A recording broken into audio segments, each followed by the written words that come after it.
Bullies spread rumors about the new kid until they discovered he was a master manipulator who had turned half the school against them without saying a word. What they didn't know was that Marcus Rivera had spent 3 years in military intelligence, learning psychological warfare from professionals who could topple governments with nothing but carefully placed whispers. The morning fog clung to Riverside Preparatory Academy like a gray shroud as Marcus Rivera stepped off the yellow school bus for the first time. At 17, he carried himself with an almost invisible precision that most teenagers lacked, his dark eyes scanning the Gothic architecture of the prestigious private school with the methodical attention of someone trained to assess threats and opportunities in equal measure. His black hair was cut shorter than the trendy styles favored by his new classmates, and his clothes, while clean and well-fitted, lacked the designer labels that seemed to be the unofficial uniform of Riverside Prep. The weight of his military-issued duffel bag felt familiar on his shoulder, a reminder of the life he had left behind just 6 weeks ago when his deployment ended and his mother finally convinced him to finish his senior year at a normal school. Normal. The word felt foreign on his tongue as he watched clusters of students gather around expensive cars in the parking lot, their laughter echoing off the brick walls like artillery fire in the distance. These kids had no idea what normal really meant, had never spent months in compounds where a misread facial expression could mean the difference between successful intelligence gathering and a blown operation that cost lives. Marcus made his way toward the main entrance, noting the security cameras positioned at strategic intervals, the blind spots in their coverage, and the natural choke points where students naturally congregated. Old habits died hard, and the analytical part of his mind that had kept him alive in hostile territory continued to catalog information even in this sterile, privileged environment. He had learned long ago that every social situation was essentially a battlefield with its own rules of engagement, power structures, and vulnerable points waiting to be exploited by those smart enough to find them. The hallways of Riverside Prep buzzed with the particular energy that came with the start of a new semester. Students moved in well-established groups, their territories marked by invisible boundaries that had been established over years of social conditioning. Marcus observed the hierarchy with professional interest, noting how the athletes dominated the main corridor while the academic elite clustered near the library entrance, how the art students had claimed the area around the theater department, and how the various social circles maintained their distances with the precision of opposing military units during a ceasefire. His first stop was the administrative office, where a harried secretary handed him his class schedule and locker assignment. Without looking up from her computer screen, the paperwork identified him simply as Marcus Rivera, transfer student from Colorado, with no mention of the classified operations he had participated in or the psychological profiles he had helped develop on enemy combatants. As far as Riverside Prep was concerned, he was just another military brat whose family had moved too often. Nothing more interesting than a footnote in their diverse student population statistics. The locker assignment placed him in the junior hallway, surrounded by students who had grown up together in this insular community of wealth and privilege. As he worked the combination lock, Marcus became aware of the conversations flowing around him like intelligence chatter on an open frequency. The topics ranged from weekend parties at country clubs to college application strategies, from family vacation plans to internships at their parents' companies. It was a language of entitlement that Marcus understood intellectually but had never spoken fluently, a reminder that he was operating in foreign territory despite sharing the same nationality as his new classmates. His first class was advanced placement history, taught by Mr. Davidson, a middle-aged man with graying temples who had the look of someone who had once harbored political ambitions before settling for the safe harbor of academia. Marcus chose a seat in the back corner, positioning himself where he could observe the entire classroom while maintaining clear sight lines to both exits. The other students filtered in with the casual confidence of people who had never questioned their place in the world, settling into seats that had probably been there since freshman year. The lesson focused on Cold War intelligence operations, a topic that made Marcus suppress a bitter smile as Mr. Davidson described surveillance techniques and psychological manipulation with the theoretical enthusiasm of someone who had learned about these concepts from textbooks rather than first-hand experience. When the teacher mentioned the use of false intelligence to manipulate enemy decision-making, Marcus found himself remembering the carefully constructed lies he had helped plant in Afghanistan, the way truth and deception could be woven together so seamlessly that even experienced operatives sometimes lost track of which was which. During the class discussion, Marcus remained silent, content to listen and observe as his classmates offered opinions based on movies and television shows, rather than any real understanding of how intelligence work actually functioned. He noted who spoke with authority despite obvious ignorance, who deferred to others despite clearly having more insight, and who remained quiet because they understood the value of information over speculation. These observations went into the mental files he was already building on each person, a habit so ingrained that he barely realized he was doing it. When the bell rang, Marcus gathered his materials with efficient movements that drew curious glances from nearby students. He had learned to pack quickly during his service, never knowing when a situation might require immediate evacuation or repositioning. The skill translated poorly to the leisurely pace of academic life, making him appear either overly eager or strangely nervous to classmates who had never experienced urgency more pressing than arriving late to a social event. His next class was calculus, where he found himself seated near Derek Whitman, a broad-shouldered senior whose varsity jacket and confident posture marked him as one of the school's social leaders. Derek had the kind of natural charisma that made other students gravitate toward him, combined with the casual cruelty that often accompanied unchecked privilege.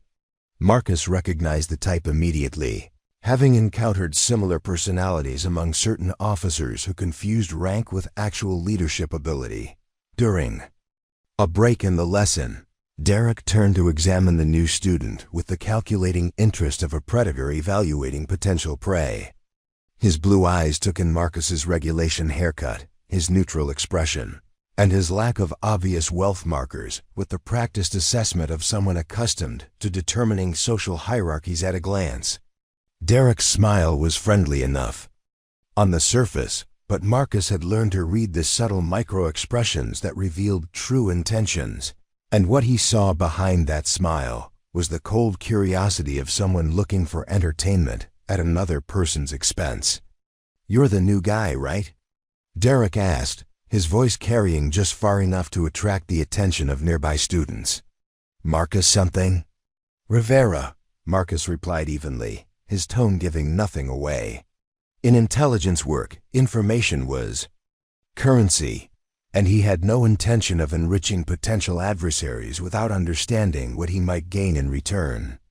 "Rivera," Derek repeated, as if testing the name for weakness.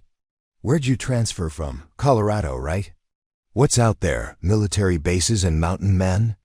The question was designed to provoke, to establish Derek's dominance through casual dismissal of Marcus's background.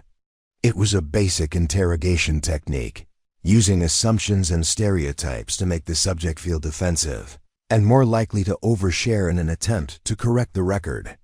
Marcus had seen the same approach used by amateur interrogators who thought they understood psychological manipulation, but lacked the subtlety to make it truly effective. "Something like that," Marcus answered, refusing to take the bait. He had learned that the most powerful response to attempted manipulation was often the simplest one, giving just enough acknowledgement to avoid appearing rude while providing no additional ammunition for follow-up attacks. Derek's smile faltered slightly, clearly expecting either defensive anger or eager explanation. When neither materialized, he tried a different approach, leaning back in his chair with exaggerated casualness. "Must be a big adjustment.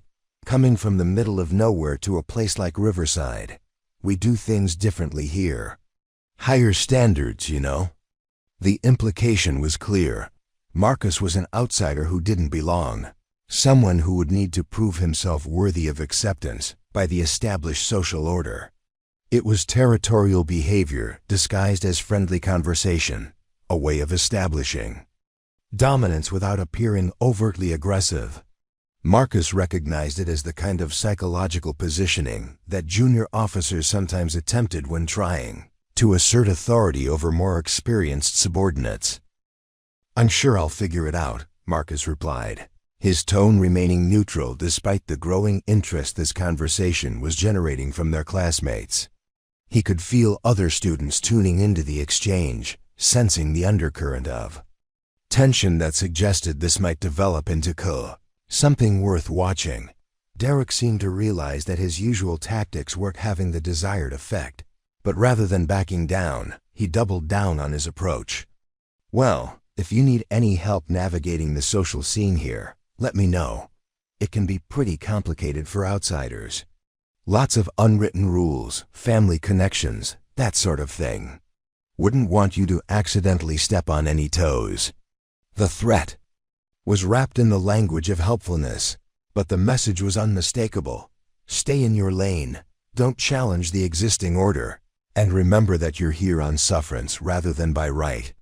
It was exactly the kind of intimidation technique that Marcus had seen used in various forms throughout his military experience, from basic training sergeants trying to break down recruits to enemy operatives attempting to establish psychological dominance during interrogations. Marcus nodded thoughtfully, as if genuinely considering Derek's offer. "That's generous of you. I'll keep it in mind." The response was perfectly calibrated to give Derek the surface satisfaction of believing his message had been received while providing no actual commitment or acknowledgement of his supposed authority. It was a technique Marcus had learned from watching skilled interrogators work, the art of appearing cooperative while maintaining complete control over what information was actually exchanged. As the teacher called for attention to resume the lesson, Derek turned back toward the front of the classroom with the satisfied expression of someone who believed he had successfully established dominance over a potential threat. He had no way of knowing that Marcus was already 3 steps ahead, having identified Derek as the primary social power broker in this environment, and begun formulating approaches for either neutralizing his influence or turning it to his own advantage. The remainder of the class passed without incident, but Marcus could feel the ripple effects of his encounter with Derek spreading through the network of students who had witnessed their exchange. Glances were exchanged, subtle communications passed between friends, and the social machinery of high school politics began processing the introduction of a new variable into their established ecosystem. By the time the bell rang, Marcus knew that word of his arrival and his initial interaction with Derek would have reached every significant social group in the school. Walking toward his next class, Marcus reflected on how little had changed since his deployment ended. Whether in Afghan villages or American high schools, the fundamental dynamics remained the same. Identify the power structures, understand the motivations of key players, and position yourself strategically within the existing framework while preparing contingency plans for when that framework inevitably shifted. The tools and techniques that had kept him alive in genuinely dangerous situations would serve him well in navigating the manufactured dangers of adolescent social warfare. He was ready for whatever Derek Whitman and his allies might throw at him, confident in abilities they couldn't imagine, and prepared to demonstrate that underestimating Marcus Rivera was a mistake they would only make once. During lunch, Marcus found himself navigating the complex social geography of Riverside Prep's cafeteria, a space that revealed more about the school's power dynamics than any organizational chart could. The room was divided into invisible territories, each claimed by different factions with the precision of a military occupation. The athletes dominated the central tables, their letterman jackets and confident laughter marking their territory. like flags planted on conquered ground. Near the windows, the academic elite clustered around tablets and textbooks, their conversations peppered with SAT scores and early admission strategies. The art students had claimed the area near the stage, their eclectic clothing and animated discussions creating a bohemian enclave within the sterile institutional space. Marcus selected his meal with the same methodical attention he had once applied to choosing equipment for covert operations, opting for items that would provide sustained energy without requiring his full attention to consume. He had learned during his deployment that eating was often a tactical activity, requiring awareness of surroundings even during moments of apparent safety. The habit translated poorly to civilian life, making simple activities like lunch feel unnecessarily complicated, but it was better to maintain situational awareness than to be caught off guard by threats he hadn't seen coming. As he surveyed the room for an appropriate seating location, Marcus became aware of whispered conversations that seemed to follow his movement through the cafeteria. Students at various tables glanced in his direction before leaning toward their companions, their body language suggesting the kind of information sharing that preceded coordinated action. He recognized the pattern from intelligence briefings, the way operational details spread through networks of contacts before emerging as actionable intelligence in enemy hands. The whispers carried fragments of speculation about his background, each iteration adding new details that bore little resemblance to reality. He heard references to military schools and disciplinary problems, suggestions that his family had moved to escape some kind of scandal, and increasingly creative theories about why someone would transfer to Riverside Prep in the middle of senior year.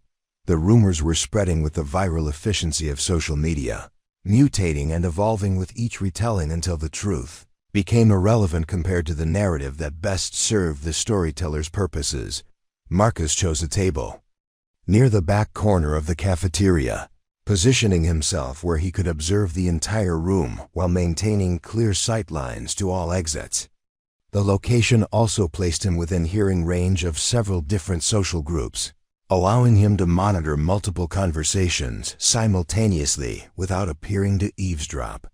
It was a skill he had developed during intelligence gathering operations, the ability to process multiple streams of information while maintaining the appearance of casual disinterest. At a nearby table, 3 junior girls were engaged in the kind of animated discussion that suggested fresh gossip was being dissected and evaluated for social currency. Their voices carried just far enough for Marcus to catch key phrases about the new military kid and speculation about what kind of family problems would necessitate a mid-year transfer to a school like Riverside Prep. The leader of the group, a blonde girl whose designer handbag probably cost more than most people's monthly salary, seemed particularly invested in developing theories about Marcus's background that cast him in appropriately dramatic light. "I heard his dad got discharged for something serious," she was saying, her voice dropping to a conspiratorial whisper that somehow managed to carry across half the cafeteria. "Like court-martial serious. That's why they had to leave Colorado so suddenly." Her companions leaned in with the hungry interest of people who rarely encountered genuine drama in their privileged lives, eager to consume details about someone else's misfortune. Marcus recognized the dynamic from his psychological training, the way people created narratives that reinforced their own sense of security by defining others as fundamentally different from themselves. By casting him as someone fleeing scandal or disgrace, they could maintain the illusion that their own positions were earned rather than inherited. "That would explain why he's so weird," added another girl, whose contribution to the conversation seemed designed more to maintain her social standing than to advance any genuine insight. "Did you see him in calculus? He doesn't talk to anyone, just sits there watching everything like he's planning something." The observation was more accurate than she realized, though Marcus doubted she understood the implications of what she had noticed. His habit of continuous situational assessment was indeed a form of planning, but not the kind that would concern high school students worried about social hierarchies. He was mapping the terrain of a new operational environment, identifying key players and potential pressure points with the systematic thoroughness that had kept him alive in genuinely dangerous situations. From across the cafeteria, Derek Whitman was holding court at the athletes' table, his animated gestures and periodic glances in Marcus's direction, suggesting that he was sharing his own version of their morning encounter. Marcus could see the other students hanging on Derek's words with the attention usually reserved for celebrity gossip, their expressions cycling through surprise, amusement, and what appeared to be anticipation. Whatever story Derek was telling, it was clearly designed to position himself as the victor in their brief exchange while casting Marcus as an appropriately diminished threat. The narrative Derek was constructing would likely emphasize Marcus's outsider status and apparent isolation, using these characteristics to suggest weakness rather than strategic positioning. It was a fundamental misreading of the situation, the kind of error that occurred when people projected their own motivations and limitations onto others without understanding the different frameworks from which those others might be operating.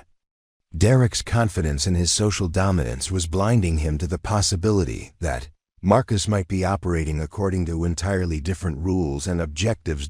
As lunch period progressed, Marcus noticed other students beginning to approach his table with the cautious curiosity of people investigating a potentially dangerous animal. They would walk past slowly, making brief eye contact before hurrying away to share their observations with friends. Some attempted more direct reconnaissance, dropping items near his table or asking to borrow condiments as pretexts for closer examination.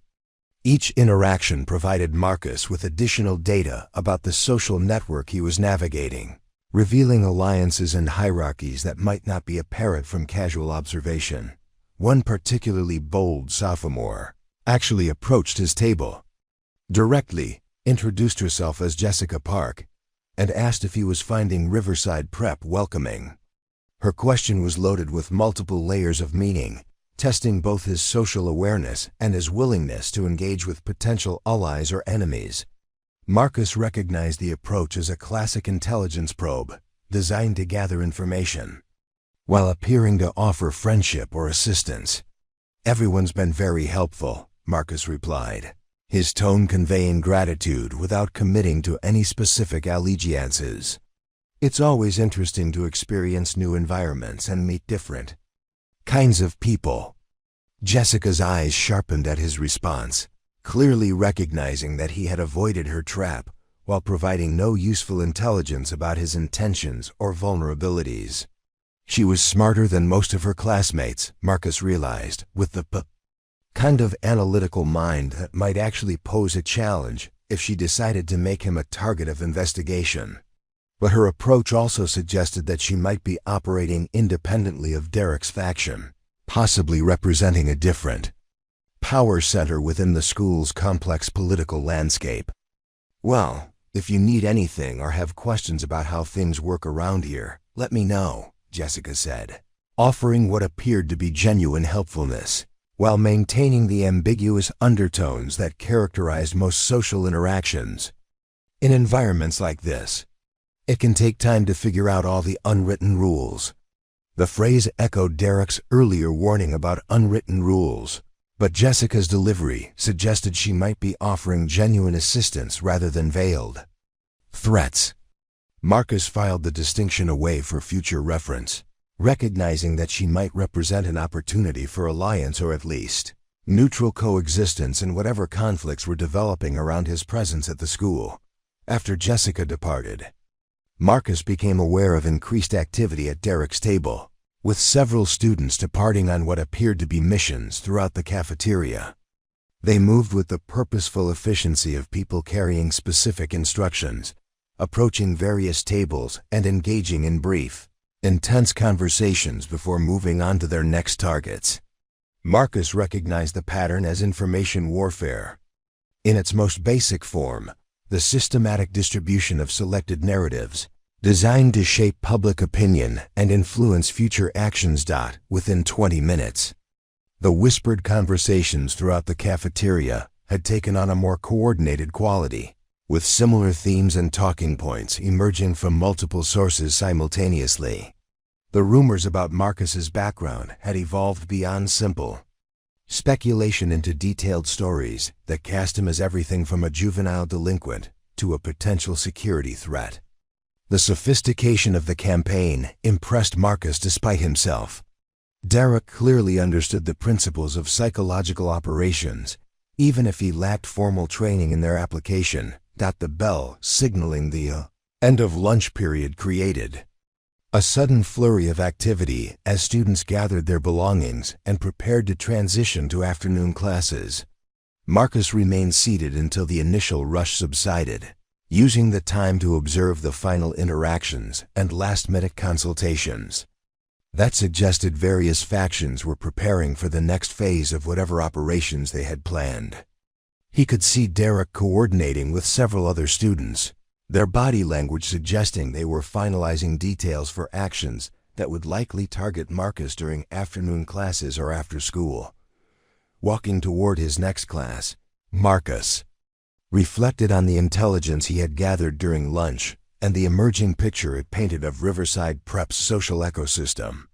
Derek clearly commanded significant influence within the student body, but his power was not absolute and appeared to depend heavily on maintaining his reputation through successful demonstrations of dominance. The rumor campaign suggested he viewed Marcus as a threat serious enough to warrant coordinated response, which was both flattering and concerning given that Marcus had made no overtly aggressive moves. The sophistication of the information warfare being conducted against him suggested that Derek possessed more strategic thinking ability than his typical jock persona might suggest. Either that, or he had advisors with more developed analytical skills who were helping him navigate the complexities of social manipulation. Jessica Park's independent approach indicated that not all intelligent students at Riverside Prep were aligned with Derek's faction, which created opportunities for alternative alliances if the situation escalated beyond manageable levels. As he entered his chemistry classroom, Marcus noticed that the whispered conversations and surreptitious glances that had characterized lunch period were continuing into the academic portions of the day. His classmates were processing the rumors they had heard and forming their own opinions about his character and intentions based on secondhand information rather than direct observation. It was a textbook example of how misinformation campaigns could shape perceptions and influence behavior even among educated populations who should theoretically know better. The chemistry teacher, Mrs. Rodriguez, seemed oblivious to the undercurrents of social tension that were building around Marcus's presence, focusing instead on reviewing the previous day's laboratory assignment with the professional detachment that characterized most faculty interactions with student politics. Marcus appreciated her indifference, recognizing that adult intervention would likely complicate rather than resolve whatever conflicts were developing among the students. During the laboratory portion of class, Marcus found himself paired with Brian Chun, a quiet Asian student whose careful attention to detail and methodical approach to experiments suggested an analytical mind that might appreciate precision and accuracy over social drama. Brian's initial wariness gradually gave way to professional respect as Marcus demonstrated competent laboratory skills and a thorough understanding of chemical principles that exceeded what might be expected from someone with his supposed background. "You seem to know what you're doing," Brian observed as they calibrated their equipment for the day's experiment. "Did you take advanced chemistry at your previous school?" The question provided Marcus with an opportunity to share selected details about his background while maintaining operational security about the more sensitive aspects of his experience. "I had some specialized training that covered basic chemistry principles," he replied, which was technically accurate without revealing that the training had focused on identifying and neutralizing chemical weapons rather than conducting academic experiments. Brian's eyebrows rose slightly at this response, clearly recognizing that specialized training suggested something more significant than typical high school coursework. But rather than pressing for details, he simply nodded and returned his attention to their experiment with the kind of focused concentration that Marcus associated with people who understood the value of discretion. As they worked together, Marcus became aware that other laboratory groups were having difficulty maintaining focus on their assignments, with frequent glances in his direction and whispered consultations that had nothing to do with chemical reactions. The rumor campaign was clearly having its intended effect, creating an atmosphere of speculation and uncertainty that made normal social interaction increasingly difficult. The afternoon brought advanced placement psychology, a class that would prove more revealing than Marcus had anticipated. The irony of studying psychological manipulation techniques in an academic setting while actively being targeted by amateur practitioners of the same discipline was not lost on him. As he entered the classroom, Marcus immediately noticed the subtle shifts in seating arrangements that suggested his classmates had been discussing strategy during the break between periods. Derek Whitman had positioned himself in the center of the room, surrounded by his usual circle of allies, but with new additions that indicated an expansion of his operational network. Several students who had previously maintained neutral positions in the school's social hierarchy now sat within Derek's sphere of influence, their body language suggesting recent recruitment or coercion.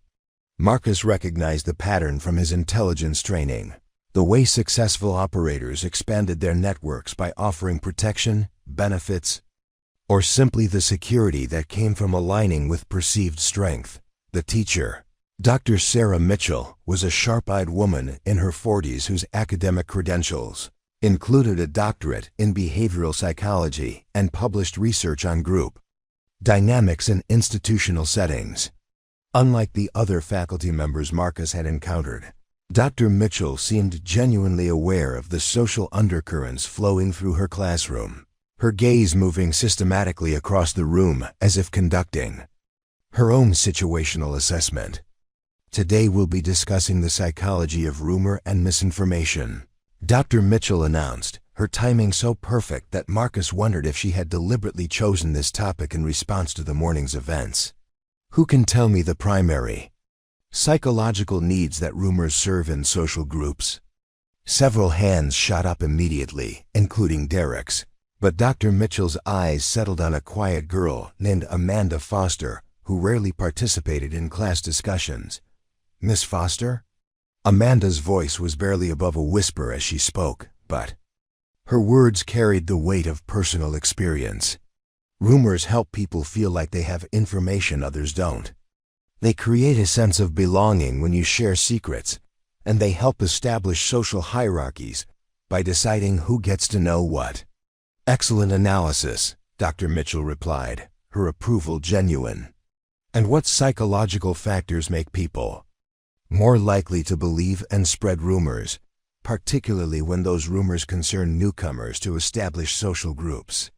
This time Derek's hand was among the first raised, and Dr. Mitchell nodded in his direction with what appeared to be academic curiosity about his response. People want to protect their group from outsiders who might disrupt the existing order, Derek said confidently. Spreading information about potential threats helps the group make informed decisions about whether to accept or reject new members. The answer revealed more about Derek's strategic thinking than he probably intended, essentially confessing to using rumor campaigns as a tool for maintaining social control. Marcus noted the subtle shift in Dr. Mitchell's expression, a slight tightening around her eyes that suggested she was beginning to understand the dynamics at play in her classroom. That's one perspective, Dr. Mitchell replied carefully. But research suggests that groups often create and spread negative rumors about newcomers, not because those newcomers actually pose threats, but because the rumors serve to reinforce existing power structures. The content of the rumors is often less important than their function in maintaining group cohesion around shared beliefs about who belongs and who doesn't. Marcus found himself genuinely impressed by Dr. Mitchell's analysis, which cut to the heart of what Derek was attempting to accomplish through his information warfare campaign. By framing Marcus as an outsider with a problematic background, Derek was reinforcing his own position as protector of Riverside Prep's social order while simultaneously testing the loyalty of potential allies and neutrals. Dr. Mitchell called out Jennifer Walsh, one of Derek's newer recruits.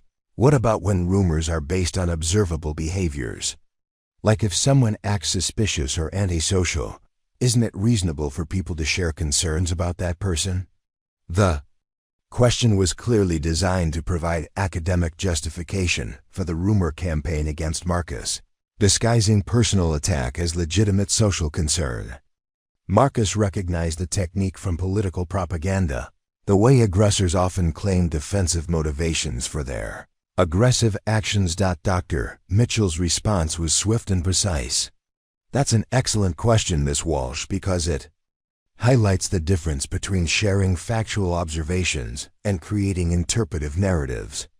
When we observe someone acting in ways we don't understand, we have a choice. We can acknowledge our lack of information and seek to understand, or we can fill the gaps with assumptions that confirm our existing biases. The lecture continued, with Dr. Mitchell systematically dismantling the psychological foundations that supported rumor campaigns, her academic language providing a clinical analysis of exactly what Derek and his allies were attempting to accomplish. Marcus began to suspect that Dr. Mitchell's topic choice was indeed strategic, representing either a coincidental opportunity for education or a deliberate intervention in the developing social conflict. During the discussion of confirmation bias, Marcus noticed several students glancing in his direction with what appeared to be newfound uncertainty. Dr. Mitchell's explanation of how people seek information that confirms their pre-existing beliefs while dismissing contradictory evidence was clearly resonating with some classmates who were beginning to question the narratives they had accepted earlier in the day. Let's consider a hypothetical scenario, Dr. Mitchell continued, her eyes moving deliberately around the room. Imagine a new student transfers to our school with an unusual background that makes other students curious. Instead of approaching this student directly to learn about their experiences, suppose some students begin spreading speculative stories about why the transfer occurred. What psychological needs might drive this behavior? The question hung in the air like a challenge, forcing the class to confront the dynamics that were playing out in real time within their own social environment. Marcus could see several students shifting uncomfortably in their seats, particularly those who had been most active in spreading rumors during lunch period. Derek's confidence seemed to falter for the first time that day, his usual smooth delivery replaced by hesitation as he struggled to formulate a response that wouldn't implicate himself in the very behaviors Dr. Mitchell was analyzing. Maybe they're just trying to protect their friends from potential problems, he finally offered. But his voice lacked its earlier certainty. Protection implies a genuine threat, Dr. Mitchell replied. But what if the perceived threat exists primarily in the minds of those spreading the rumors? What if their real motivation is maintaining control over social narratives rather than addressing any actual danger? The question struck at the heart of Derek's operational strategy, exposing the self-serving nature of his rumor campaign, while providing an academic framework for understanding his motivations. Marcus could see the impact rippling through the classroom as students began applying Dr. Mitchell's analysis to their own recent behavior and beliefs. During the final portion of class, Dr. Mitchell assigned a research project that would require students to analyze real-world examples of how rumors and misinformation spread through social networks. I want you to pay particular attention to the role of confirmation bias and in-group loyalty in determining which stories people choose to believe and share, she instructed. Due next Friday. As students gathered their materials and prepared to leave, Marcus noticed that the social dynamics in the classroom had shifted subtly but significantly. Several of Derek's newer allies were maintaining greater distance from him, their body language suggesting uncertainty about the narratives they had accepted earlier in the day. The academic framework Dr. Mitchell had provided gave them permission to question information they might otherwise have accepted without analysis. Walking toward his locker after class, Marcus found himself approached by Amanda Foster, the quiet girl who had provided such insightful analysis during the discussion. Her approach was hesitant but determined, suggesting she had been building courage to make contact throughout the afternoon. "I wanted to apologize for the way some people have been talking about you today," Amanda said, her voice still quiet but carrying conviction. "Dr. Mitchell's lesson made me realize how unfair it is to judge someone based on rumors instead of getting to know them directly." Marcus appreciated her honesty and the courage it had taken for her to approach him despite the social pressure to maintain distance. "Thank you for saying that," he replied. "It takes strength to think independently when everyone around you is accepting the same narrative." Amanda's smile was small but genuine. "I know what it's like to be misunderstood. Because you don't fit people's expectations. Sometimes the stories people tell about you say more about them than they do about you." The observation demonstrated psychological insight that rivaled Dr. Mitchell's academic analysis, suggesting that Amanda's quiet demeanor concealed a sharp, analytical mind and deep understanding of social dynamics.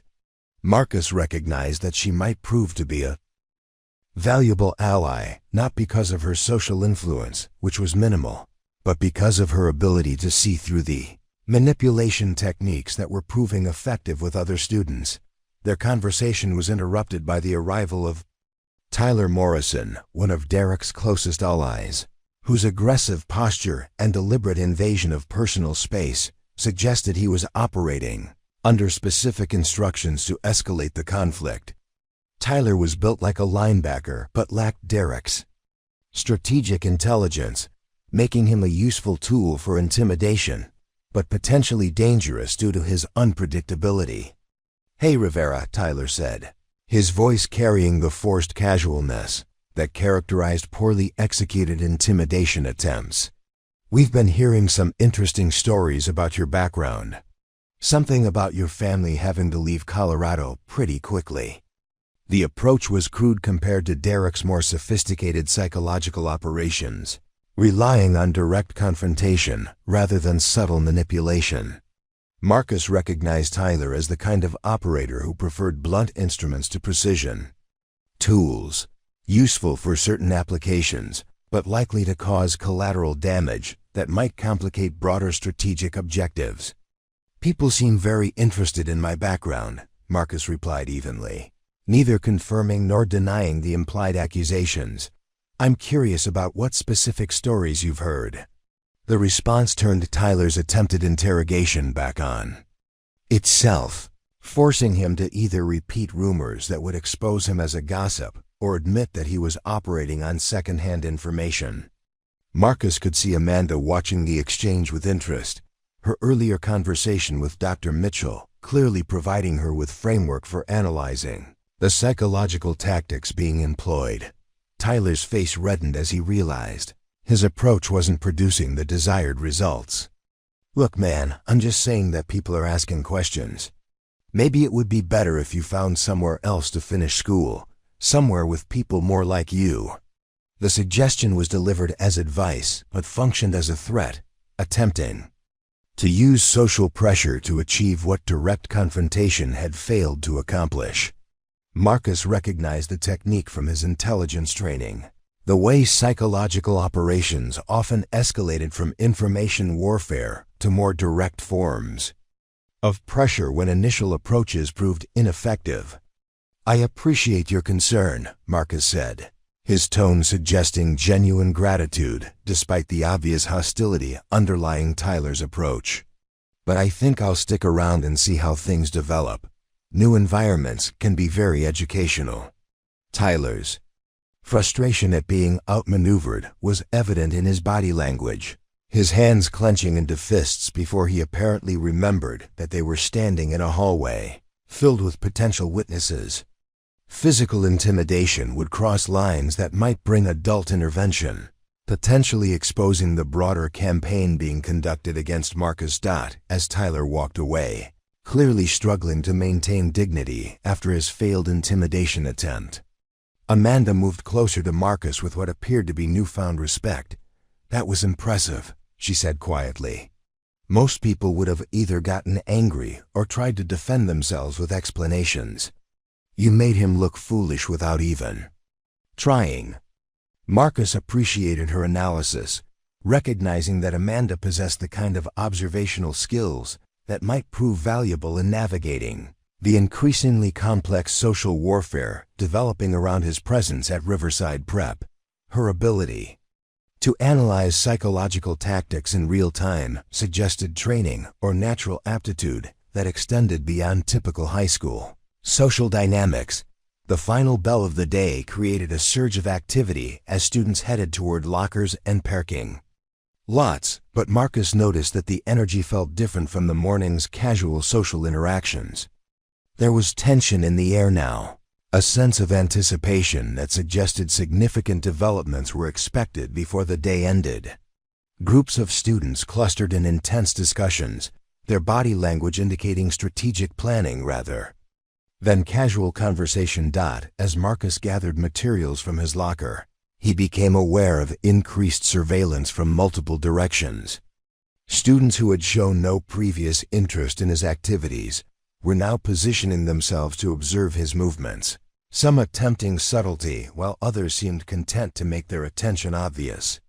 The coordination suggested that Derek's network had expanded significantly during the afternoon, recruiting observers and potential operatives from across the school's social spectrum.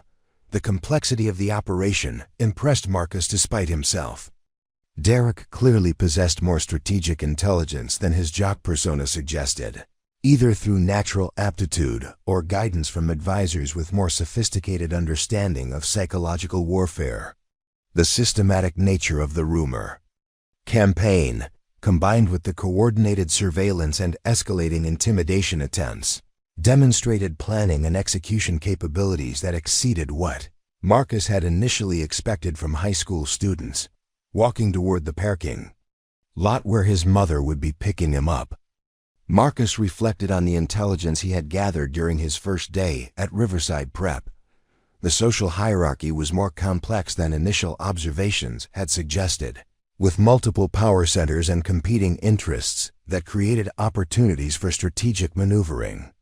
Derek's dominance was significant, but not absolute, and his decision to target Marcus so aggressively suggested either confidence in his position or concern about potential challenges to his authority. The academic environment provided interesting complications, particularly Dr. Mitchell's apparent awareness of the psychological warfare being conducted in her classroom. Faculty intervention could escalate or de-escalate the situation depending on how administrators chose to respond to student conflicts that hadn't yet crossed into officially prohibited behavior. Most importantly, Marcus had identified potential allies like Amanda Foster and neutral parties like Brian Chun who might be influenced to support alternative narratives if the current trajectory proved unsustainable. The rumor campaign's effectiveness was already showing signs of diminishing returns as more analytically minded students began questioning the information they had initially accepted without verification. As his mother's car pulled into the pickup lane, Marcus climbed into the passenger seat with the satisfaction of someone who had successfully completed initial reconnaissance in hostile territory. Tomorrow would bring new challenges as Derek's network attempted to escalate their campaign. But Marcus was confident in his ability to navigate whatever psychological operations they might deploy. He had survived far more sophisticated manipulation attempts from genuinely dangerous adversaries. A group of privileged teenagers, regardless of their natural intelligence or strategic planning abilities, would not present insurmountable challenges for someone with his training and experience. The real question was not whether he could successfully defend against their attacks, but how far he was willing to go in demonstrating the difference between amateur and professional approaches to psychological warfare. The following morning arrived with an unseasonable chill that seemed to mirror the atmosphere Marcus encountered upon entering Riverside Prep's hallways. The overnight period had clearly been productive for Derek's expanding network of operatives, as evidenced by the systematic distribution of printed materials that had appeared throughout the school, like propaganda leaflets in an occupied territory. Marcus discovered the first flyer taped to his locker, a professionally designed document that combined actual photographs from social media with fabricated quotes and carefully constructed implications about his character and background. The document was more sophisticated than anything Marcus had expected from high school students, featuring layout and design elements that suggested either advanced technical skills or access to professional resources. The headline read, "New Student Brings Troubled Past to Riverside Prep," in bold lettering that immediately drew attention, while the body text wove together fragments of truth with creative speculation to create a narrative that was both believable and damaging. According to the flyer, Marcus Rivera was a military brat with a history of disciplinary problems, who had been quietly transferred from Colorado Springs after an incident involving weapons on school property. The document included a grainy photograph that appeared to show Marcus in military fatigues, though closer examination revealed it had been digitally manipulated to combine his face with someone else's body. Additional text suggested that his father had been dishonorably discharged for conduct unbecoming an officer, and that the family had moved to Ohio to escape the consequences of their actions. Each claim was carefully crafted to sound plausible while being impossible to verify through normal channels, a technique Marcus recognized from professional disinformation campaigns designed to discredit targets without providing them with opportunities for effective rebuttal. The document even included fabricated quotes from former classmates who described Marcus as antisocial and potentially dangerous with a history of intimidating other students. As Marcus removed the flyer from his locker, he noticed similar documents had been posted throughout the hallway at strategic intervals, their placement suggesting a coordinated overnight operation that had required significant planning and resources. The systematic nature of the distribution indicated that Derek's network had grown beyond casual allies to include operatives willing to risk disciplinary action for unauthorized posting of materials on school property. Other students were gathering around the flyers with the intense interest that accompanies scandalous revelations, their conversations creating a buzz of excitement that filled the hallways with an energy Marcus associated with psychological operations designed to create crowd momentum. He could hear fragments of discussion that suggested many students were accepting the document's claims without question, their confirmation bias activated by the professional presentation and authoritative tone. "I knew there was something off about him," declared Patricia Williams, a senior whose social influence stemmed from her family's prominent position in local business circles. "You can always tell when someone's hiding something serious." Her companion, Michael Chun, nodded sagely as if the flyers had confirmed suspicions he had harbored all along. "My dad always says that people don't transfer schools in senior year unless they're running from something. This explains everything." The conversations revealed how effectively the disinformation campaign was exploiting existing biases and assumptions, providing people with narratives that confirmed their preconceptions, while relieving them of the burden of independent analysis. Marcus recognized the phenomenon from his intelligence training, the way populations could be manipulated through information that appealed to their desire for simple explanations of complex situations. Near the science wing, Marcus encountered a group of underclassmen who were studying one of the flyers with the kind of intense attention usually reserved for celebrity gossip. Their discussion revealed how the document's claims were being interpreted and elaborated upon through social media networks that extended far beyond Riverside Prep's student body. Someone already posted this on Instagram, announced Sarah Kim, a sophomore whose primary social currency came from being among the first to discover and share dramatic news. It's getting tons of comments from people at other schools who know kids from Colorado Springs. The revelation that the disinformation campaign had extended beyond the school's physical boundaries demonstrated a level of strategic thinking that impressed Marcus despite his position as the target. Derek's network had recognized that modern information warfare required digital as well as physical distribution channels, and they had successfully leveraged social media to amplify their message while creating the appearance of independent verification. Marcus made his way toward his first class, noting how the hallway conversation seemed to pause as he passed, replaced by whispered discussions and furtive glances that suggested his presence was now a source of both fascination and concern. The psychological impact of the flyer campaign was clearly exceeding its distributors' expectations, creating an atmosphere of tension and anticipation that made normal social interaction increasingly difficult. In advanced placement literature, Mrs. Henderson was attempting to conduct a discussion of propaganda techniques in political fiction, but her students' attention was clearly divided between the academic material and the real-world application of those same techniques that was playing out in their own social environment. The irony was not lost on Marcus, who found himself analyzing Orwell's 1984, while simultaneously being targeted by amateur practitioners of the psychological manipulation tactics Orwell had so presciently described. Who can identify the primary characteristics of effective propaganda? Mrs. Henderson asked, apparently oblivious to the undercurrents of tension that were affecting her students' ability to focus on academic content. Jessica Park, who had approached Marcus during lunch the previous day, raised her hand with what appeared to be a new understanding of the topic's relevance. Effective propaganda combines truth with lies in ways that make it difficult to separate fact from fiction. It also appeals to emotions rather than logic, making people feel like they're protecting themselves or their group. The analysis was sophisticated enough to suggest that Jessica had been applying the morning's events to the academic framework Mrs. Henderson was providing, using the flyer campaign as a case study for understanding how propaganda functioned in practice. Marcus noted this slight shift in Jessica's tone when she mentioned protection, suggesting she might be questioning her initial acceptance of the narratives being spread about him.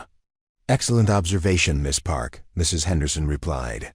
"Can anyone think of examples from our current social or political environment where these techniques might be employed?"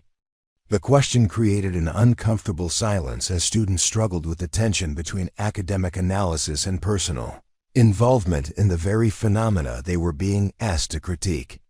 Marcus could see several classmates glancing in his direction, clearly recognizing the connection between their literature discussion and the information warfare being conducted in their own hallways.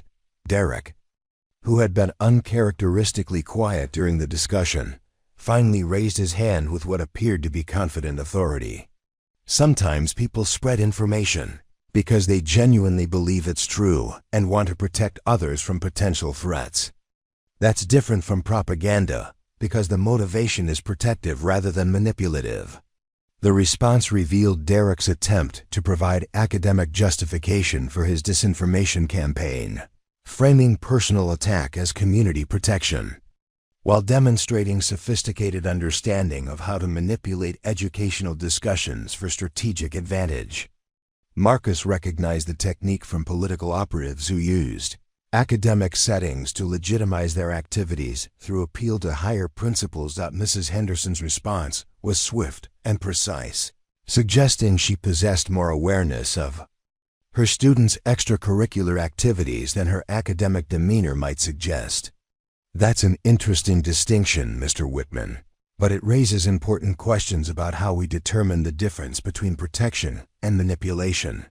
If someone spreads unverified information about another person, does their motivation matter more than the impact of their actions?" The question struck directly at the ethical foundations of Derek's campaign, forcing him to either defend the spread of unverified information or acknowledge that good intentions did not justify harmful actions. Marcus could see Derek struggling with the implications of Mrs. Henderson's challenge, his usual confidence undermined by the academic framework that exposed the logical inconsistencies in his position. During the transition between classes, Marcus found himself approached by Tom Rodriguez, a quiet junior whose analytical personality and independent thinking had kept him largely separate from the school's main social factions. Tom's approach was direct but respectful, suggesting he had been considering the morning's events with the kind of systematic analysis that characterized his approach to academic work. "I read the flyer about you," Tom said without preamble, his tone suggesting genuine curiosity rather than accusation. "But something about it bothered me. The writing style doesn't match anything I've seen from students here, and some of the claims seem designed more to create emotional reaction than to provide useful information." Marcus appreciated Tom's analytical approach, recognizing a mind that valued evidence over emotion and independent analysis over social pressure. "What specifically bothered you about it?" Marcus asked, genuinely interested in Tom's assessment of the document's credibility. Tom pulled out his phone and displayed a photograph of the flyer he had taken for closer analysis. "The photograph has been digitally manipulated, and not very skillfully. The lighting on your face doesn't match. The lighting on the body and the resolution suggests two different source images were combined. Also, the language patterns suggest adult involvement in the writing, possibly someone with professional marketing or communications experience." The analysis was more thorough than Marcus had expected from a high school student, revealing investigative skills that would be valuable in intelligence work. Tom's ability to identify digital manipulation and linguistic analysis suggested training or natural aptitude that extended beyond typical academic preparation. "Why did you take the time to analyze it so carefully?" Marcus asked, curious about Tom's motivations for conducting independent research. Tom's expression grew more serious as he considered the question. "Because I've been the target of rumors before, and I know how damaging false information can be, even when it seems obviously fake to people who bother to think critically. Most people don't bother to think critically, especially when the information confirms what they already want to believe." The personal dimension of Tom's analysis revealed why he had been motivated to conduct thorough investigation rather than simply accepting or rejecting the flyer's claims based on social pressure. His own experience with rumor campaigns had provided him with understanding of how misinformation functioned and why it was important to challenge unverified narratives, regardless of their source or apparent credibility. Their conversation was interrupted by the arrival of Kyle Bennett, one of Derek's more aggressive operatives, whose approach suggested he had been monitoring Marcus's interactions and was prepared to escalate the campaign beyond passive information distribution. Kyle's posture and facial expression indicated barely controlled hostility. His hands clenched in fists that suggested physical confrontation was a possibility he was prepared to explore. "Rivera," Kyle announced loudly enough to attract attention from nearby students. "We need to talk about your little problem with authority figures. Word is you've got some serious anger management issues that your previous school tried to cover up." The approach was cruder than the sophisticated flyer campaign, relying on direct intimidation and public humiliation rather than subtle psychological manipulation. Marcus recognized Kyle as the kind of operative who preferred confrontational tactics over strategic patience, useful for certain applications, but potentially counterproductive when dealing with targets who possessed training in de-escalation techniques. "I'm not aware of any problems with authority figures," Marcus replied calmly, his tone conveying genuine confusion rather than defensive anger. "Could you be more specific about what you've heard?" The response transformed Kyle's attempted accusation into a request for clarification. forcing him to either provide details that would expose the fabricated nature of his claims or admit that he was operating on unsubstantiated rumors. Marcus could see Tom watching the exchange with interest, clearly applying his analytical skills to Kyle's interrogation techniques and finding them wanting. Kyle's face reddened as he realized his approach wasn't producing the desired results, his obvious frustration undermining the authority he was attempting to project. "Don't play dumb with me, man. Everyone knows what kind of family you come from and why you really had to leave Colorado." "Actually," Tom interjected quietly, "I've been researching those claims, and I haven't found any credible evidence to support them. The documentation that's been circulating contains several indicators of digital manipulation and fabrication." The intervention transformed the dynamic of the confrontation, introducing an independent analyst whose technical expertise challenged the foundation of Kyle's accusations. Marcus noted the surprise and uncertainty that flashed across Kyle's face, suggesting he had not expected to encounter systematic fact-checking of the campaign's claims. Other students had begun gathering around the confrontation, drawn by the raised voices and obvious tension. Marcus could see their faces cycling through curiosity, excitement, and growing uncertainty as Tom's technical analysis introduced doubt about narratives they had been accepting as fact. The crowd dynamics were shifting in real time as information warfare met analytical skepticism. "Look, Chun," Kyle said, clearly recognizing Tom despite addressing him incorrectly, "I don't know what Rivera told you, but you're being manipulated by someone with serious psychological problems. These military kids are trained to lie and manipulate people as part of their conditioning." The response revealed Kyle's strategy for dealing with independent analysis, attempting to discredit the analyst rather than addressing the substance of his findings. Marcus recognized the technique from political propaganda, the way challenged narratives were often defended through attacks on the credibility of those who questioned them, rather than through presentation of additional evidence. Tom's reaction was swift and devastating in its simplicity. "Can you provide any evidence for those claims about military conditioning, or are you asking me to accept them based on your personal authority?" The question exposed the circular logic underlying Kyle's argument, forcing him to either provide substantive evidence or acknowledge that he was demanding acceptance of unverified claims based solely on social pressure. Marcus could see the impact rippling through the gathered students as Tom's systematic approach to analysis provided them with a framework for questioning information they had been accepting without verification. Kyle's inability to respond effectively to Tom's challenge created an awkward silence that grew increasingly uncomfortable as seconds passed without resolution. The crowd's attention shifted from anticipation of Marcus's response to curiosity about whether Kyle could provide the evidence Tom had requested, fundamentally altering the power dynamics of the confrontation. Finally, Kyle attempted to salvage the situation through appeal to group solidarity rather than logical argument. "Whatever, man. You guys can believe what you want, but don't come crying to us when this freak shows his true colors." The retreat was poorly executed, revealing Kyle's limitations as an operative while providing Marcus and Tom with a clear victory in the information warfare battle.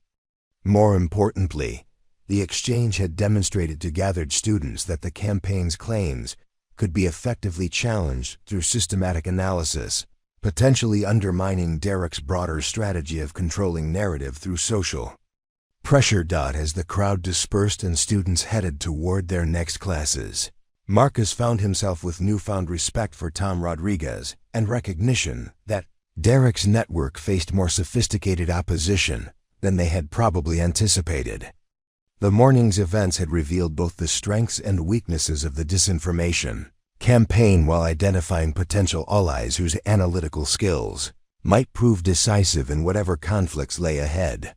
The hallways buzzed with new conversations as students processed what they had witnessed, their discussion suggesting that the simple narrative Derek had been promoting was giving way to more complex questions about truth, evidence, and the reliability of information sources. Marcus recognized the shift as a critical turning point in the psychological warfare being conducted around his presence at Riverside Prep. The campaign was far from over, but the foundation of unquestioned acceptance that Derek had been building was beginning to show cracks that might eventually undermine the entire structure he had constructed. By midday, the atmosphere at Riverside Prep had reached a tipping point that Marcus recognized from his intelligence training as the moment when psychological operations either achieved decisive victory or began collapsing under the weight of their own contradictions. The flyer campaign had generated more attention than Derek's network had probably anticipated, drawing scrutiny from faculty members who were beginning to notice the unusual level of tension and distraction affecting their students' academic performance. The breaking point manifested during fourth period when Principal Hawkins appeared in the hallway with 2 security guards, systematically removing the unauthorized flyers that had been posted throughout the school. Marcus watched from his calculus classroom as the administrative response unfolded, noting how Derek's operatives tried to appear casual while clearly communicating through glances and subtle gestures about this unexpected development in their CAMPAIGN. Mrs. Patterson, the calculus teacher, seemed oblivious to the drama unfolding outside her classroom windows, but several students were having difficulty maintaining focus on quadratic equations while monitoring the administrative investigation taking place in the hallways. Marcus could see text messages being exchanged with increasing frequency as Derek's network attempted to coordinate their response to official intervention that threatened to expose the scope of their operations. During the brief break between calculus and lunch period, Marcus encountered Amanda Foster near the library entrance, her expression suggesting she had been waiting specifically to speak with him. Amanda's approach was more confident than their previous interaction, her posture indicating she had reached some kind of decision about the developing situation and was prepared to act on her conclusions. "I wanted you to know that some of us have been doing our own research about the claims being made against you," Amanda said quietly, glancing around to ensure their conversation wouldn't be overheard by passing students. "What we found doesn't match the narrative that's being spread." Marcus appreciated Amanda's initiative while recognizing that her independent investigation represented both an opportunity and a potential complication.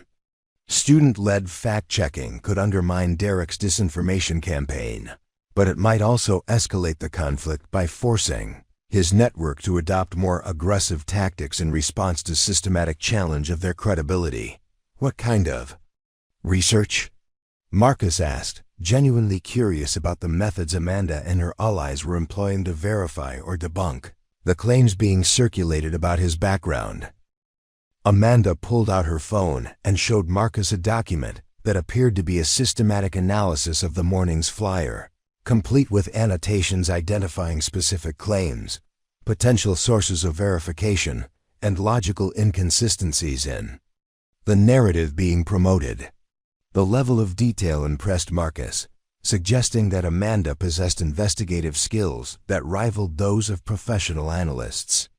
"We contacted the school district in Colorado Springs and confirmed that no incidents involving weapons on school property have been reported in the past 2 years," Amanda explained, her voice carrying the satisfaction of someone who had successfully challenged false information through systematic research. "We also found that the photograph in the flyer was taken from a military recruitment website and digitally altered to include your face." The thoroughness of Amanda's investigation revealed both her analytical capabilities and her determination to counter the misinformation campaign through factual evidence rather than competing narratives. Marcus recognized that her approach, while admirable, might provoke Derek's network into escalating their tactics beyond information warfare into more direct forms of confrontation. Their conversation was interrupted by the arrival of Dr. Mitchell, whose timing suggested she had been monitoring the hallway interactions with the same professional interest she brought to her psychological research.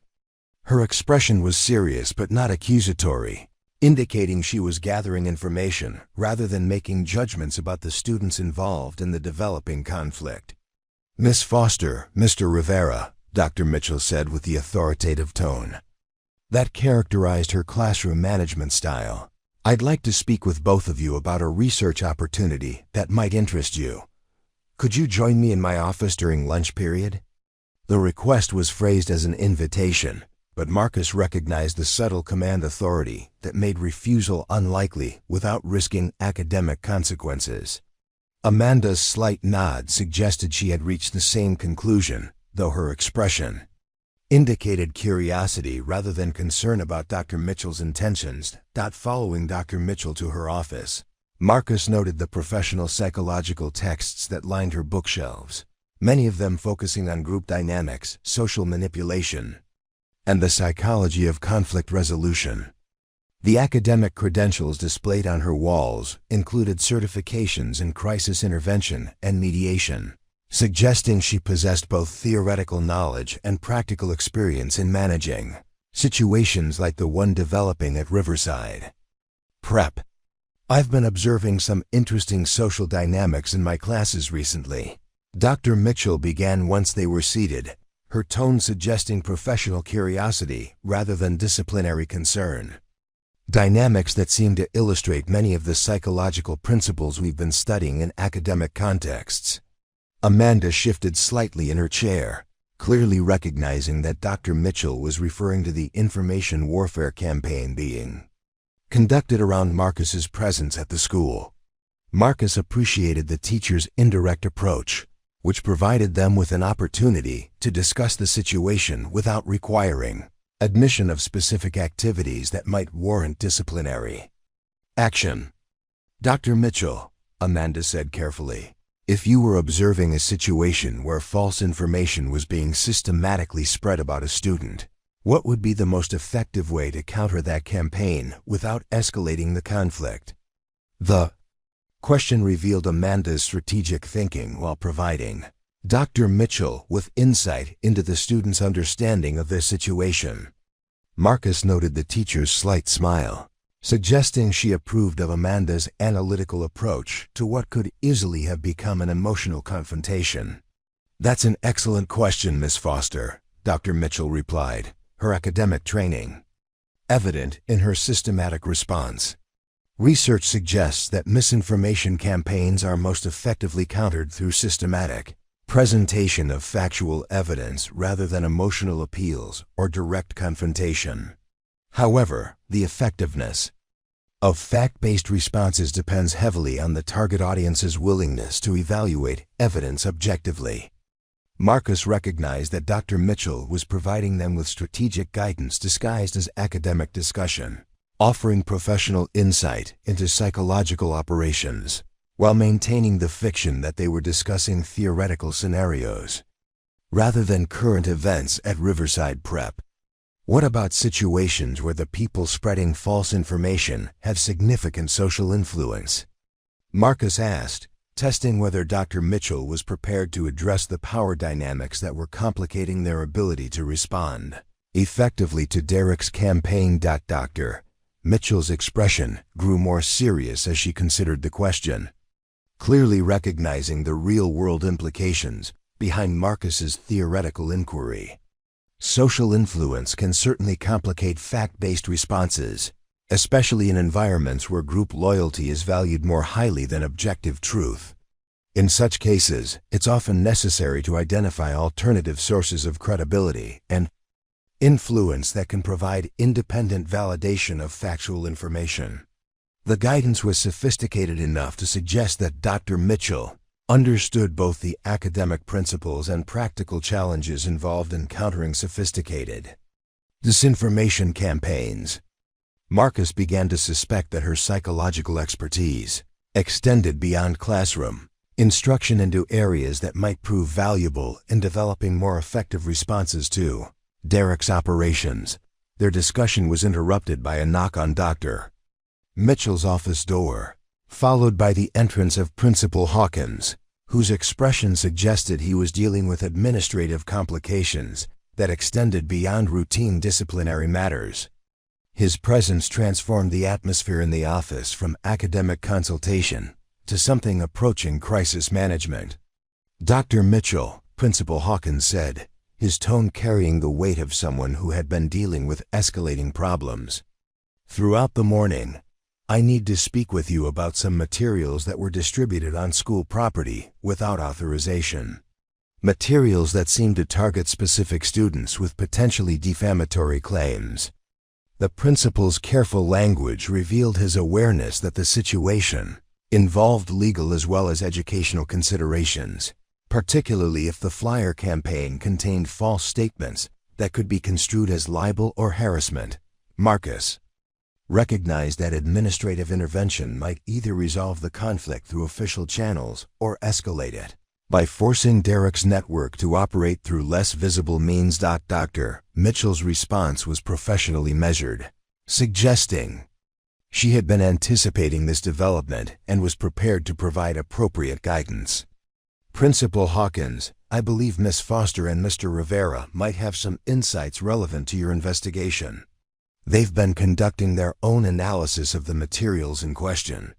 Amanda straightened in her chair, clearly recognizing an opportunity to present her research findings to administrative authority that could take official action based on her evidence. Marcus appreciated Dr. Mitchell's strategic positioning of their student-led investigation as a resource for administrative decision-making rather than independent vigilante activity.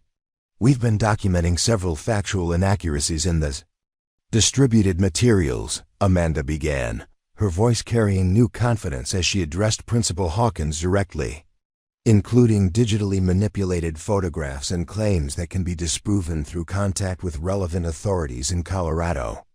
Principal Hawkins listened with increasing attention as Amanda systematically presented her evidence, his expression suggesting both relief at having concrete information to work with and concern about the sophistication of the disinformation campaign being conducted within his school.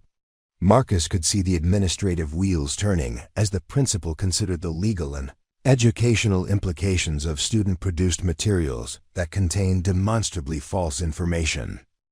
"This is very helpful, Miss Foster," Principal Hawkins said finally, his tone indicating genuine appreciation for her investigative work. "I'll need you to provide me with copies of your research so I can pursue this matter through appropriate channels. Mr. Rivera, I want you to know that the administration takes these matters seriously and will be investigating both the content and distribution of these materials."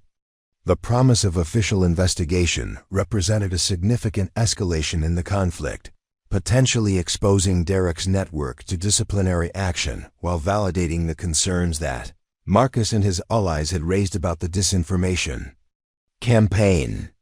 Marcus recognized that administrative intervention might resolve the immediate crisis, but could also drive the conflict underground, making future operations more difficult to detect and counter. As they prepared to leave Dr. Mitchell's office, the teacher provided them with final guidance that suggested she understood the broader implications of the developing situation. "Remember that the most effective response to misinformation is consistent presentation of factual evidence combined with patience for the truth to emerge. Emotional reactions often serve the interests of those spreading false information by making their targets appear unstable or defensive."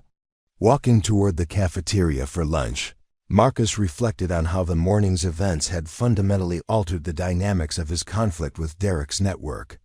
Administrative awareness of the disinformation campaign created new constraints on future operations while providing official validation for the concerns that had been raised about the flyer's credibility.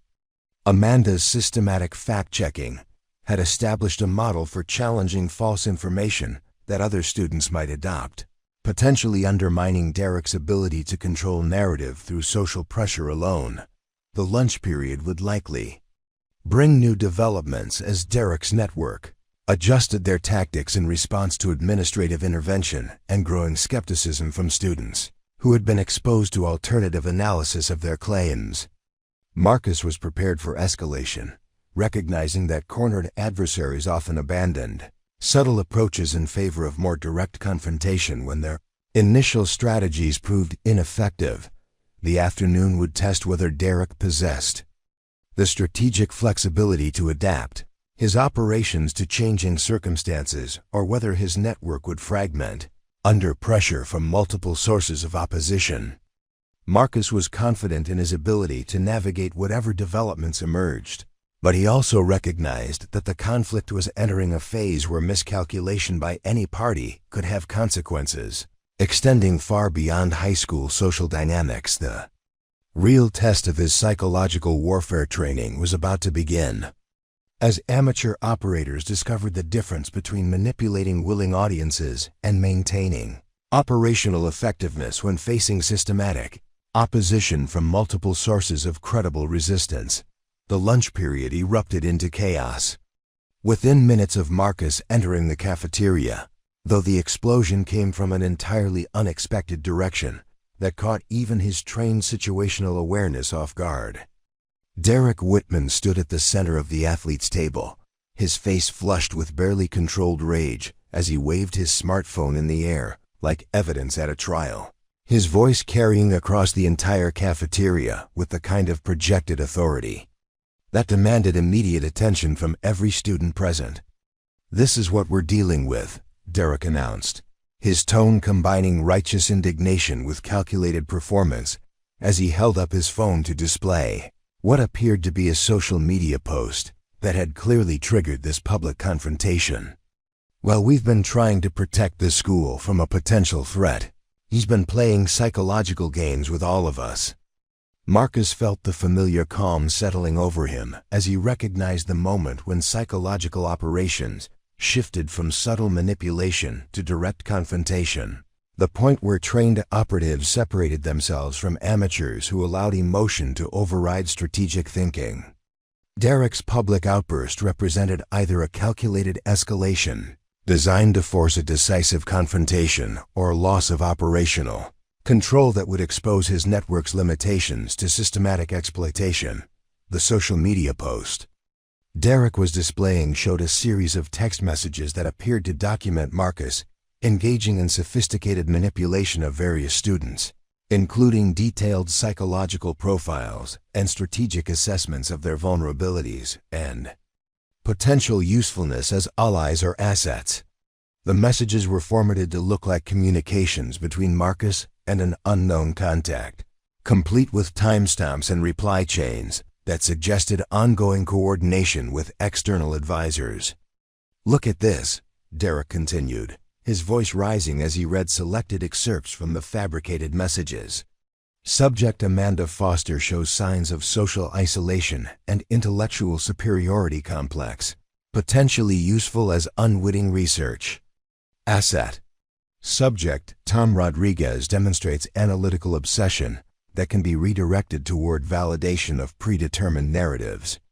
These people aren't friends to him, they're targets for manipulation."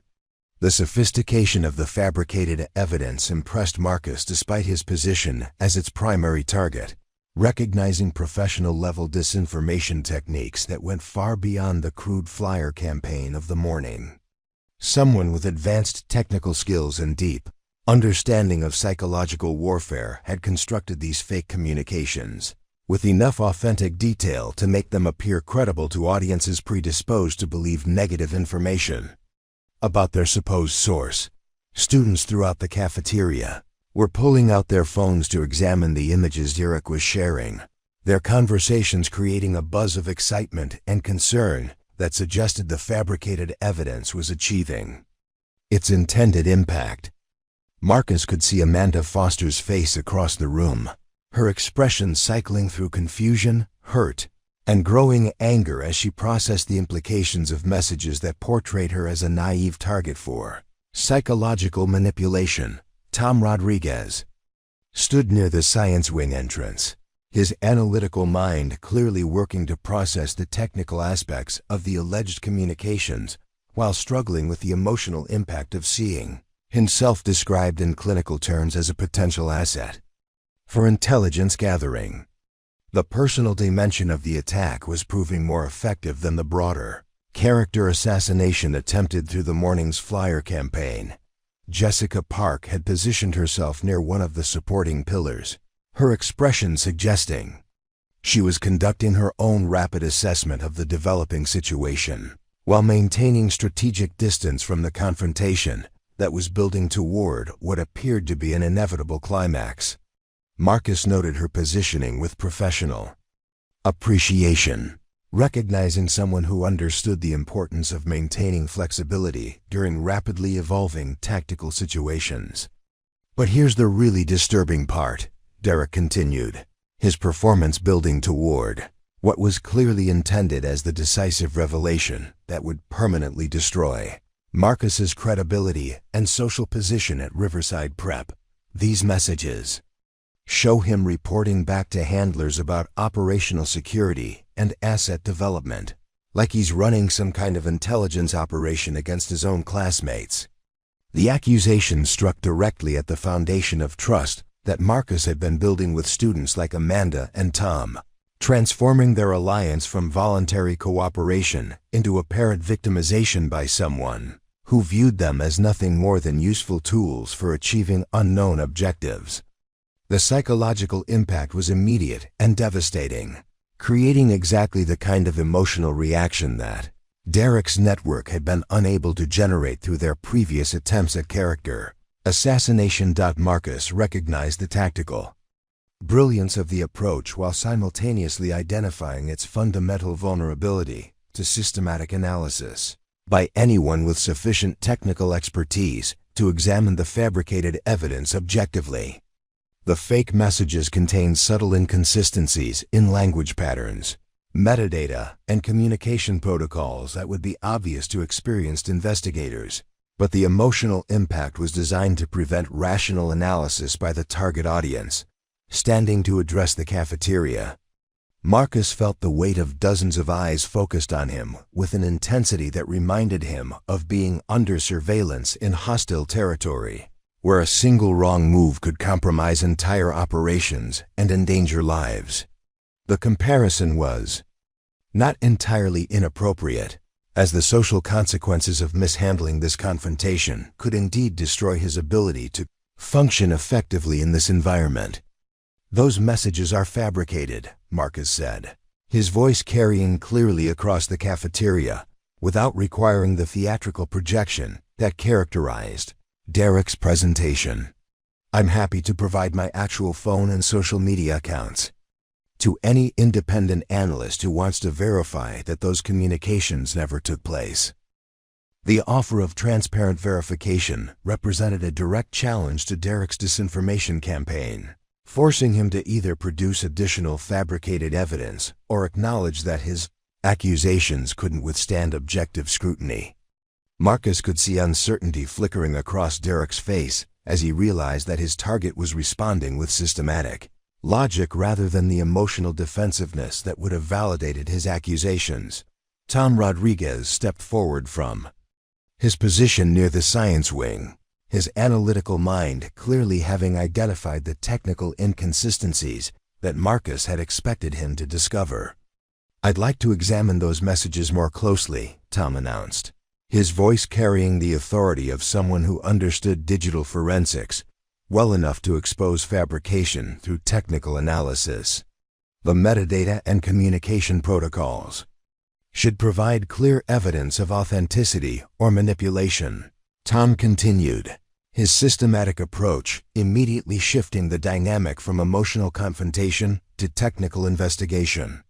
"I'm particularly interested in the timestamp data and server routing information that should be embedded in legitimate social media communications."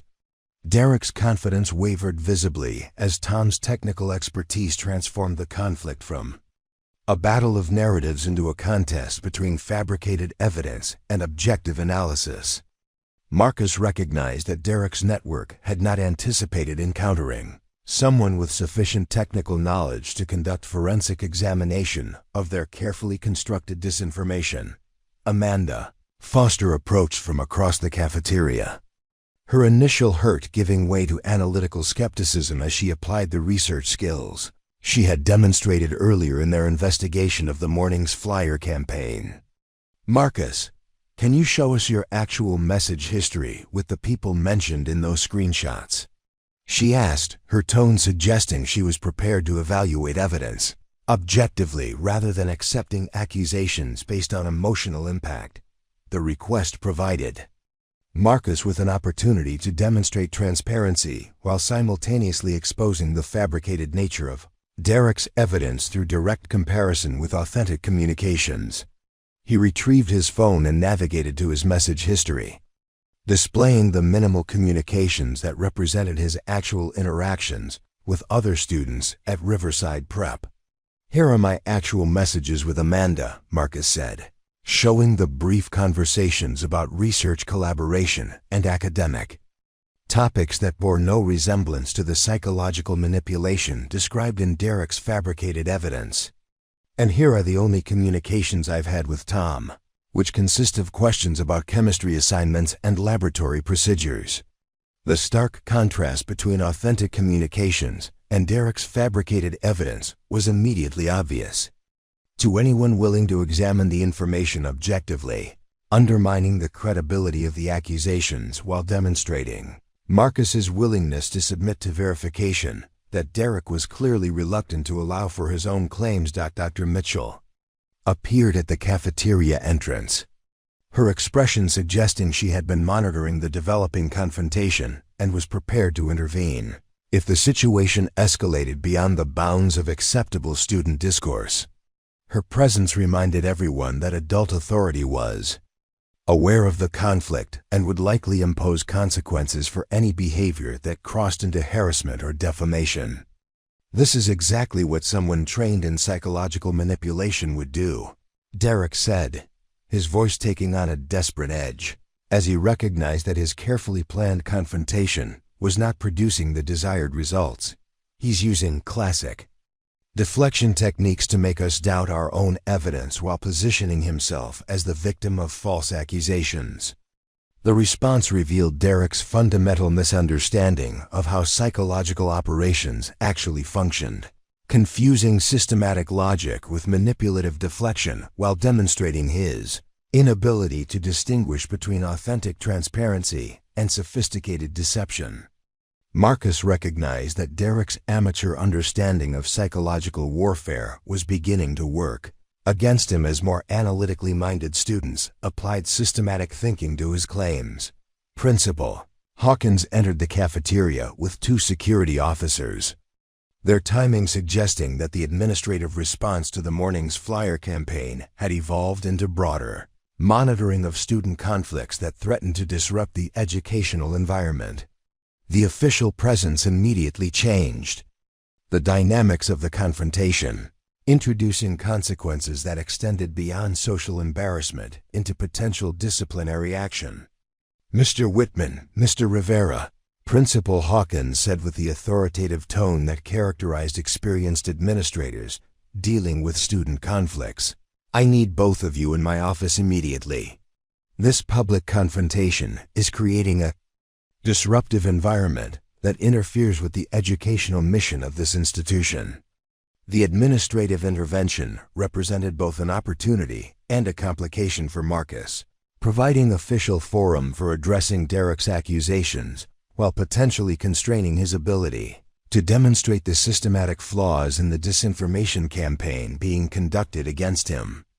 Marcus recognized that the shift from social to administrative conflict would require different tactical approaches while maintaining his commitment to factual accuracy over emotional manipulation. As they walked toward the administrative offices, Marcus could hear the buzz of conversation that filled the cafeteria as students processed what they had witnessed and began forming their own conclusions about the authenticity of Derek's evidence versus Marcus's transparent response. The real battle for credibility would be fought in those conversations, as individual students decided whether to accept fabricated drama or systematic analysis as the foundation for their understanding of the conflict. The afternoon would test whether administrative authority could effectively address sophisticated disinformation campaigns, or whether the conflict would simply move to less visible channels where oversight was more difficult and consequences less immediate. Marcus was prepared for either outcome, confident that his training in psychological operations provided him with advantages that Derek's network had not yet fully comprehended.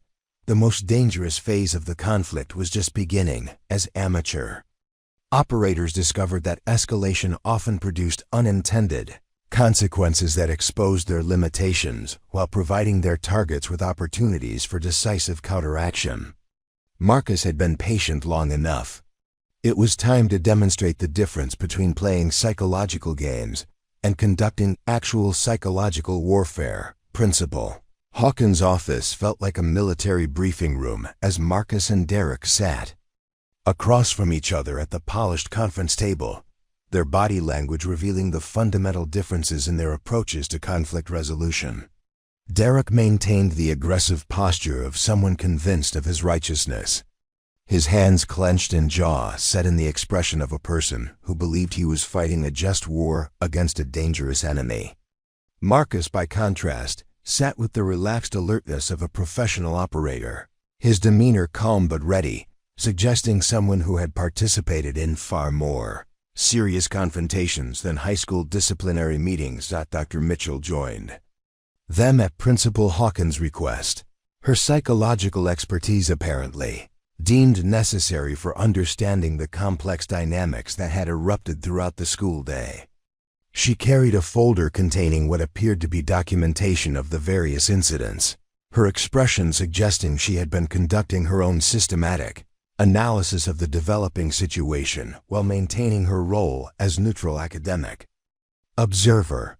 "Gentlemen," Principal Hawkins began, his tone carrying the weight of administrative authority that brook no nonsense from students accustomed manipulating adult perceptions through charm or intimidation. "We have a serious situation here that threatens the educational environment and potentially violates several school policies regarding harassment and defamation." Derek leaned forward immediately, clearly prepared to present his case with the confidence of someone who believed his evidence was overwhelming. "Sir, I've been trying to protect our school community from someone who represents a genuine threat to student safety. The evidence clearly shows that Marcus Rivera has been conducting psychological manipulation operations against his classmates." The presentation was smooth and rehearsed, suggesting Derek had been preparing for this moment throughout the day and was confident in his ability to convince administrative authority of his position. Marcus recognized the technique from interrogation scenarios, where subjects attempted to control narrative by speaking first and framing the discussion according to their preferred interpretation of events. Principal Hawkins turned to Marcus with the measured attention of someone who understood that effective administration required hearing all perspectives before reaching conclusions. "Mr. Rivera, how do you respond to these allegations?" Marcus had been anticipating this moment since Derek's public confrontation in the cafeteria, recognizing it as an opportunity to demonstrate the systematic approach to truth-telling that distinguished professional operations from amateur dramatics. "Sir, I'd like to request that Dr. Mitchell conduct an independent technical analysis of the alleged evidence Mr. Whitman has presented. I believe such analysis will reveal significant inconsistencies that call into question the authenticity of those materials." The response immediately shifted the dynamic from accusation and denial to scientific investigation, transforming the meeting from a disciplinary hearing into something approaching a forensic examination. Dr. Mitchell's eyes sharpened with interest, clearly recognizing the psychological sophistication of Marcus's approach to defending himself through systematic analysis rather than emotional appeals. "I'd be happy to examine the evidence," Dr. Mitchell said, her academic training evident in her enthusiasm for applying scientific methodology to real-world problems. "Mr. Whitman, could you provide me with the original files so I can conduct proper technical analysis?"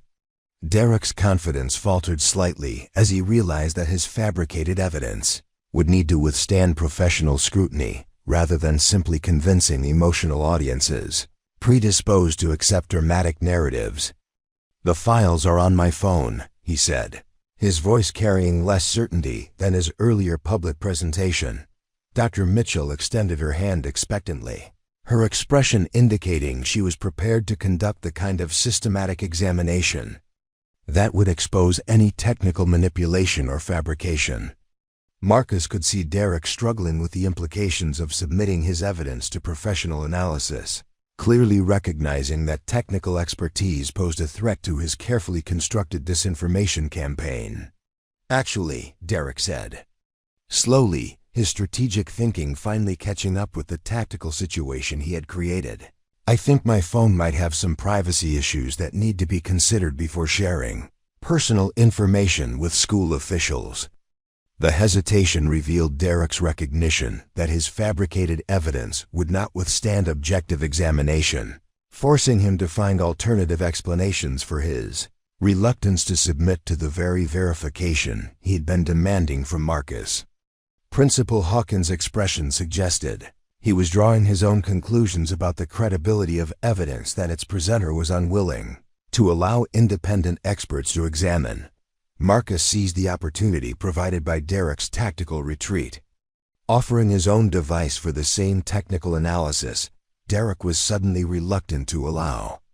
"Dr. Mitchell, I'd be happy to provide you with full access to my phone and social media accounts for independent verification of my actual communications with other students." The contrast between Marcus's transparency and Derek's sudden privacy concerns was immediately obvious to everyone in the room, fundamentally undermining the credibility of accusations that their presenter was now unwilling to support through objective verification. Dr. Mitchell accepted Marcus's phone with the professional interest of someone who understood both the technical and psychological dimensions of what she was examining. "Principal Hawkins," Dr. Mitchell said after several minutes of systematic examination, "the communications on Mr. Rivera's device show no evidence of the psychological manipulation described in Mr. Whitman's allegations. His actual message history with other students consists of brief academic discussions and polite social interactions. The technical verification provided official confirmation of what Marcus had been maintaining throughout the conflict, establishing through objective analysis that Derek's accusations were based on fabricated rather than authentic evidence." Principal Hawkins' expression suggested he was reaching conclusions about the credibility of the students involved and the appropriate administrative response to deliberate disinformation campaigns. Derek's network had underestimated both the technical sophistication required for effective digital fabrication and the likelihood that their target would possess the strategic patience necessary to allow objective analysis to expose their deception. The amateur nature of their psychological operations was becoming apparent as professional examination revealed the flaws that emotional manipulation had been designed to conceal. The meeting concluded with Principal Hawkins announcing a comprehensive investigation into the unauthorized materials distribution and the fabricated social media evidence, warning both students that further escalation would result in serious disciplinary consequences. Marcus left the administrative offices with official validation of his credibility and recognition that Derek's campaign had not only failed, but had exposed its perpetrators to administrative scrutiny that would constrain future operations. The real victory, however, was not administrative vindication, but the demonstration to the entire school community that systematic analysis could triumph over sophisticated disinformation when people were willing to examine evidence objectively rather than accepting dramatic narratives based on emotional appeal. The following week at Riverside Prep brought a transformation so complete that Marcus sometimes felt like he was observing a different school entirely, populated by students who had learned hard lessons about the difference between accepting information and verifying truth.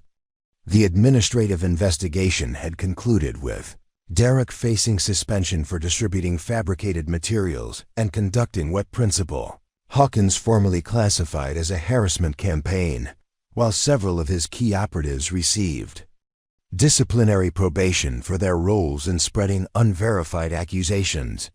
Amanda, Foster approached Marcus during lunch with the confident stride of someone who had discovered her own analytical capabilities through adversity.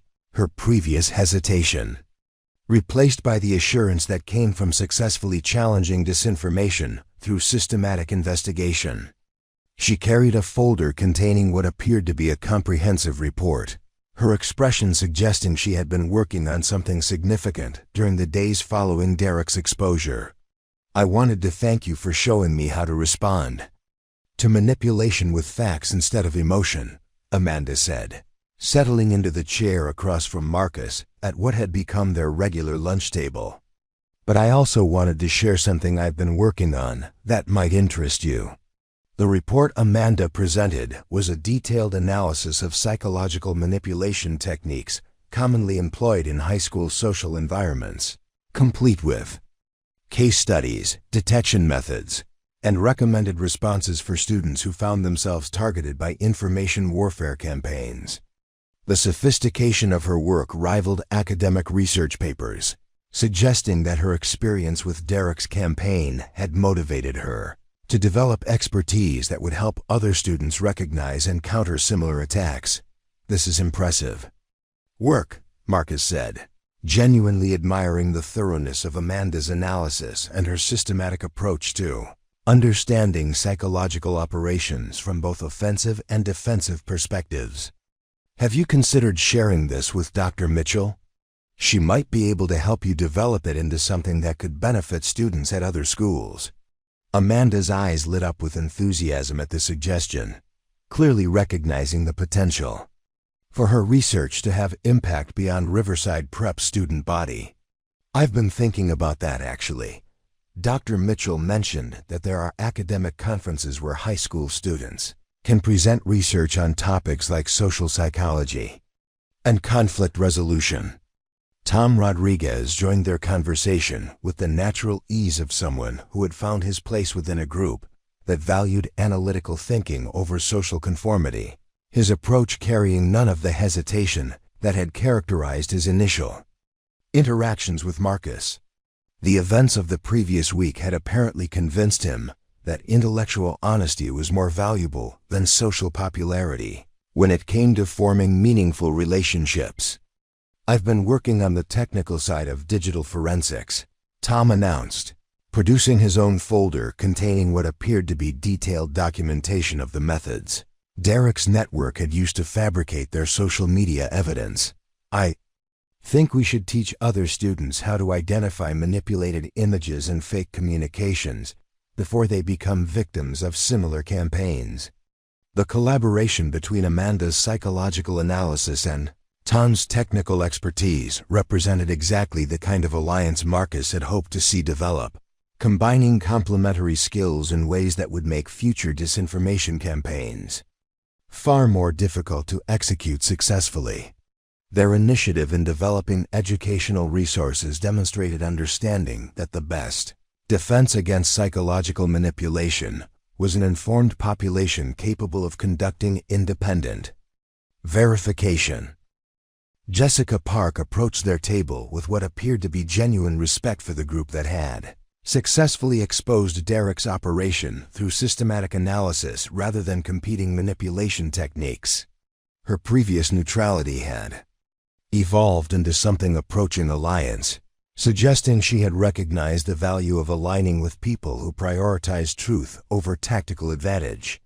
"I wanted to apologize for not speaking up sooner," Jessica said, her tone carrying the weight of someone who had learned important lessons about the cost of remaining neutral when witnessing injustice. "I knew something was wrong with Derek's campaign from the beginning, but I was afraid that challenging him would make me his next target."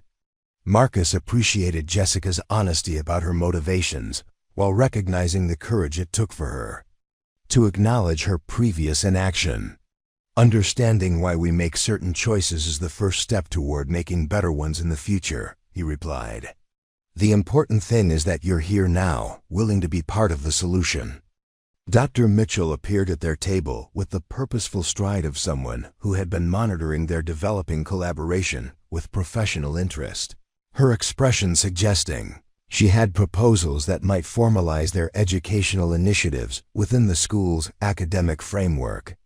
She carried a stack of papers that appeared to be official documentation, possibly related to program proposals or administrative approvals. "I've been speaking with Principal Hawkins about your research initiatives," Dr. Mitchell announced, settling into an empty chair with the enthusiasm of an educator who had discovered students genuinely excited about learning beyond required coursework. "We're interested in developing a pilot program that would teach critical thinking and media literacy skills to all students, using your work as the foundation."